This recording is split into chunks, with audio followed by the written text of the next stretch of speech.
சுகன்யா சமித்ரி யோஜனா, அதாவது போஸ்ட் ஆஃபீஸில் இருக்க பெண் குழந்தைகளுக்கான ஒரு திட்டமான செல்வமகள் சேமிப்பு திட்டத்தை தான் நம்ம இந்த வீடியோவில் பார்க்க போகிறோம். ஆல்ரெடி இந்த திட்டத்தை பற்றி நல்லாவே உங்களுக்கு தெரிஞ்சிருக்கும். நீங்களும் இதை ஜாயின் பண்ணியிருப்பீங்க. ஒரு சின்ன கேல்குலேஷன் மாற்றி போடுறதுனால உங்கள் குழந்தைங்களுடைய படிப்பு செலவும் சரி, திருமண செலவும் சரி, ரெண்டுமே ஒரே இதில் நீங்கள் பண்ண முடியும். இந்த திட்டத்து மூலமாக நீங்கள் ஒரே அமௌண்ட்டை வச்சு நீங்கள் பண்ணிட முடியும் அப்படின்னு சொன்னால் நம்ப முடியுதா? வாங்க, சின்ன கேல்குலேஷன் மாற்றி உங்கள் குழந்தையோடைய லைஃபையே மாற்றிடலாம். சரியா? பெண் குழந்தைங்க அப்படின்னும் போது, அதுவும் 2 பெண் குழந்தைங்க அப்படின்னா நீங்கள் சேவிங்ஸ் பண்ணி தான் ஆகணும்.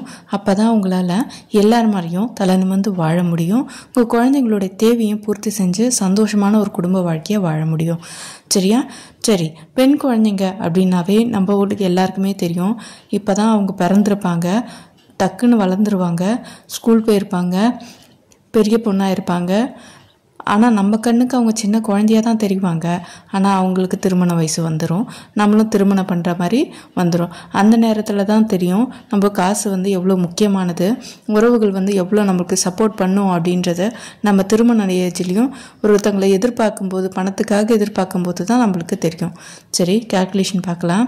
ஃபஸ்ட்டு பாருங்கள், மந்த்லி 1000 ரூபாய் போடுறோம் அப்படின்னு வச்சுக்கோங்க. ஸோ அப்போது இயர்லி 12,000 ரூபாய் கட்டுவோம். 12,000 ரூபாய் கட்டினீங்க அப்படின்னா, 12,000 அப்படின்னா மாதம் 1000 ரூபாய் கட்டிகிட்டே வரீங்க அப்படின்னா உங்களுக்கு முடியும் போது, அதாவது 21 வயசில் முடியும் போது என்ன அமௌண்ட் கிடைக்கும்னு பாருங்கள். 5,54,611 ரூபாய் உங்களுக்கு கிடைக்கும். இதே ஒரு 10th படிக்கும்போது அவங்க 2 லட்ச ரூபாய் அப்படி எடுக்க முடியும். ஆனால் அதை எடுக்கிறத விட நீங்கள் 21 வயசில் எடுக்கிறது தான் ஒரு நல்ல ஒரு பெனிஃபிட்டை கொடுக்கும் அப்படின்றது தான் என்னுடைய கருத்து. அடுத்தது பாருங்கள், இல்லை என்னால் மாதம் கட்ட முடியாது அப்படின்றவங்க இயர்லி ஒரு 10,000 ரூபாய் அவங்களோட பிறந்தநாள் அன்னைக்கு அப்படி ஞாபகம் வச்சுக்கோங்களேன். அப்படி அந்த டைமில் ஒரு 10,000 ரூபாய் எடுத்துகிட்டு போய் டெபாசிட் பண்ணிவிடுங்க.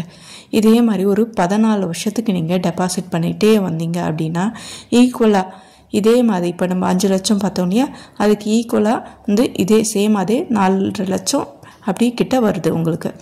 இது மாதம் என்னால் கட்ட முடியாது அப்படின்றவங்க ஒரு பிறந்த நாள், குழந்தையோட பிறந்த நாளை நீங்கள் ஞாபகம் வச்சுட்டு அந்த நாளை வச்சு நீங்கள் ஒரு 10,000 அப்படி கட்டிட்டு வந்தீங்கன்னா கூட ஒரு நல்ல ஒரு ரிட்டர்ன்ஸை நீங்கள் பார்க்க முடியும். சரியா?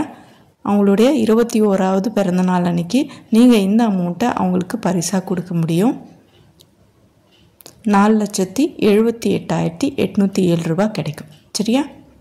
இல்லை, என் குழந்தைக்கு நான் பெருசாக செய்யணும், அவங்களுடைய லைஃப் பெருசாக செட்டில் பண்ணணும் அப்படின்னு நினைக்கிறீங்க அப்படின்னா நீங்கள் 1 லட்ச ரூபாய், முடிஞ்ச மேக்ஸிமம் 1 லட்ச ரூபாவை நீங்கள் ஒரு சீட்டாக போட்டு அதை கட்டி வருஷத்தில் 1 லட்ச ரூபாய் எடுத்துகிட்டு போய் நீங்கள் கட்டிட்டீங்க அப்படின்னு வச்சுக்கோங்களேன். உங்களுக்கு எவ்வளோ கிடைக்கும் பாருங்கள். 47,88,076 ரூபாய் கிடைக்கும்.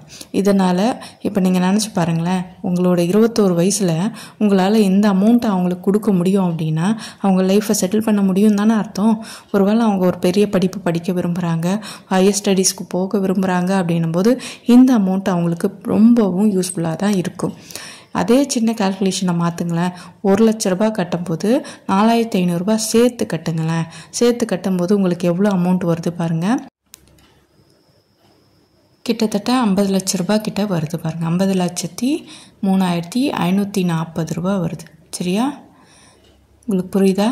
ஒரு சின்ன கால்குலேஷன் மாற்றி உங்கள் குழந்தையோட லைஃபே செட்டில் பண்ணிடலாம். ஓகேவா? இல்லை, அவங்க ஹையர் ஸ்டடீஸ்க்கு கூட ஒரு நல்ல அமௌண்ட்டாக இது இருக்கும். அவங்களுக்கு நம்ம சேர்த்து வைக்கும்போது அவங்களோட விருப்பப்பட்ட அவங்க லைஃப்பையே நம்ம மாற்றி கொடுக்க முடியும். சரியா? வீடியோ யூஸ்ஃபுல்லாக இருக்கும்னு நம்புகிறேன். தேங்க்யூ.